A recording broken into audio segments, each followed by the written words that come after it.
ഇനിയിപ്പോൾ കർണിക അല്ലാതെ വേറെ ഏതെങ്കിലും സിനിമ വരാനിരിക്കുന്നു? കർണിക അല്ലാതെ ഇപ്പോൾ ഒരു 3 പ്രോജക്റ്റ് ഡിസ്കഷൻ നടക്കുന്നുണ്ട്. ഇതിന് കർണികയ്ക്ക് മുൻപ് 2 തമിഴ് പ്രോജക്റ്റ് വന്നിട്ടുണ്ടായിരുന്നു. പക്ഷേ ഞാൻ ഈ പറയുന്ന പോലെ നമ്മൾ ഈ സമയം ഒരുപാട് വില കൊടുക്കുന്ന ഒരാളാണ്. അപ്പോൾ ഈ സിനിമയുടെ പോസ്റ്റ് പ്രൊഡക്ഷന് കുറേ സമയം എനിക്ക് ആവശ്യം വന്നു. അതുപോലെ 1-2 ഒഫീഷ്യൽ പ്രോജക്റ്റുകൾ നിൽക്കുന്നതുകൊണ്ട് ഞാനത് എടുത്തിട്ടില്ല. പക്ഷേ ഈ 23-ന് ശേഷം വരുന്ന 2 പടങ്ങളുണ്ട്. അത് മിക്കവാറും കമ്മിറ്റ് ചെയ്യും. ഷൂട്ടിംഗ് കഴിഞ്ഞ് റിലീസിന് ഒരുങ്ങി നിൽക്കുന്ന വേറെ ഏതെങ്കിലും സിനിമ? ഷൂട്ടിംഗ് കഴിഞ്ഞ് റിലീസിന് ഒരുങ്ങി നിൽക്കുന്നതില്ല. കർണിക മാത്രമേ ഉള്ളൂ. ഇനിയിപ്പോൾ അത് തുടങ്ങണം. ഒന്നേന്ന് കുറച്ച് നാളൊരു ഗ്യാപ്പായിരുന്നു ഇതിൻ്റെ ഇടയ്ക്ക്. ഗ്യാപ്പ് എടുത്തിട്ടാണോ അപ്പോൾ നമ്മുടെ കർണികയിലേക്ക് വരുന്നത്? തമിഴ് കഴിഞ്ഞിട്ട് ഗ്യാപ്പ് എടുക്കാൻ പറ്റിയിട്ടില്ല. തമിഴ് കഴിഞ്ഞ ഉടനെ ഇമ്മീഡിയറ്റ്ലി ഇവിടെ വന്നു. പക്ഷേ ഇവിടെ വന്നതാണ് കംഫർട്ട് ഏതാണ് കൂടുതൽ? എനിക്ക് സത്യം പറഞ്ഞാൽ ഇപ്പോൾ കംഫർട്ട് തോന്നുന്നത് തമിഴാണ്. അല്ല, വേറൊന്നുണ്ട്. കാരണം അവിടെ എൻ്റെ സംസാരത്തിൽ തന്നെ മനസ്സിലാവും ഒരു തമിഴ് ടച്ച് കടന്നു വരുന്നുണ്ട്. അതായത് ഞാൻ പാലക്കാട്ടുകാരനാണ്. ഒരു സാധനമുണ്ട്. അപ്പോൾ ഞാൻ പഠിച്ചതെല്ലാം തമിഴ്നാട്ടിലാണ്. അതായത് PG ഒക്കെ കഴിഞ്ഞു. അപ്പോൾ അതെനിക്ക് ഒരുപാട് തമിഴ് നന്നായിട്ട് അറിയാം. അപ്പോൾ അതിനകത്ത് തമിഴിൻ്റെ ഒരു ഫ്ലുവൻസി എനിക്ക് കുറവുണ്ട്. വലിയ ഫ്ലുവൻ്റ് ആയിട്ട് പറയാൻ എനിക്ക് അത്യാവശ്യം നന്നായിട്ട് പറയാൻ അറിയാം. അത് ഞാൻ മലയാളത്തിൽ എഴുതി അങ്ങ് പഠിച്ചു കഴിഞ്ഞാൽ ഒരു വാക്ക് കഴിഞ്ഞാൽ അടുത്ത വാക്ക് എന്താണെന്നുള്ളത് ഓട്ടോമാറ്റിക്കായിട്ട് എൻ്റെ മൈൻഡിൽ കയറും.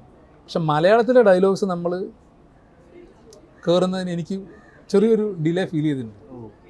സ്വയം ഫീൽ ചെയ്തത് തമിഴാണ് കുറച്ചുകൂടി ബെറ്റർ എന്നാണ്. അവിടെയാണെങ്കിൽ അഭിനയിക്കാനും ഭയങ്കര കംഫർട്ടായിട്ടുള്ളൊരു സാധനമാണ്. അതായത് ഓരോ വാക്കിനും നമുക്ക് എക്സ്പ്രഷൻ കൊടുക്കാം. അത് മലയാളത്തിൽ ഇപ്പോൾ നമ്മളിവിടെ ഇരുന്നിട്ട് നീ ഇന്നലെ എന്നെ വിളിക്കാമെന്ന് പറഞ്ഞിട്ട് വിളിച്ചില്ലല്ലോ എന്ന് പറഞ്ഞപ്പോൾ എൻ്റെ ചുണ്ട് മാത്രമേ അടങ്ങിയിട്ടുള്ളൂ. നീ എന്നെ നേരത്തെ കൂപ്പിടാന്ന് சொல்லிட்டு കൂപ്പിടില്ല എന്നുള്ള സാധനങ്ങൾക്കൊക്കെ ഓരോ സാധനങ്ങൾ ഇങ്ങനെ കൊടുത്തു.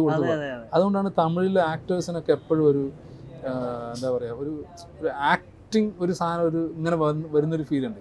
എനിക്കത് ഭയങ്കര ഇഷ്ടമാണ്. നടന്നു പോകുന്ന ആളുടെ ഫേസിൽ നമുക്ക് ഒരുപാട് കാര്യങ്ങൾ കാണാൻ കിട്ടും. ആക്ഷൻസ് വരും, ഇതൊക്കെ വരും. മറ്റേതിന് ഇവിടെ ഇരുന്ന് കഴിഞ്ഞാൽ മലയാളത്തിൽ ചുമ്മാ അങ്ങ് ഇട്ട് കൊടുത്താൽ മതി. അത് ഈ പടങ്ങൾ കാണുമ്പോൾ മനസ്സിലായാൽ മതി.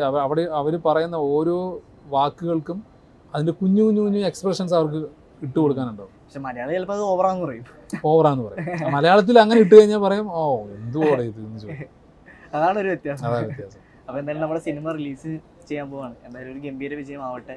അവസാനമായിട്ട് നമ്മുടെ ഓഡിയൻസിനോട് എന്താണ് പറയാനുള്ളത്? അല്ല, എല്ലാ തവണയും പറയുന്നത് പോലെയാണ് ഇപ്പോൾ കർണികയുടെ ഭാഗമായിട്ടാണ് ഞാനിവിടെ ഈ പ്രൊമോഷൻ ഇരിക്കുന്നത്. അപ്പോൾ ഈ കർണിക എന്ന് പറഞ്ഞ സിനിമ ഒരുപാട് പുതുമുഖങ്ങൾക്ക് ചാൻസ് കൊടുത്തിട്ടുള്ള ഒരു വലിയൊരു എന്താ പറയുക, ഒരു CSR അല്ലെങ്കിൽ ഒരു നോബൽ കോസ് ഉള്ളിലുള്ളൊരു സിനിമയാണ്.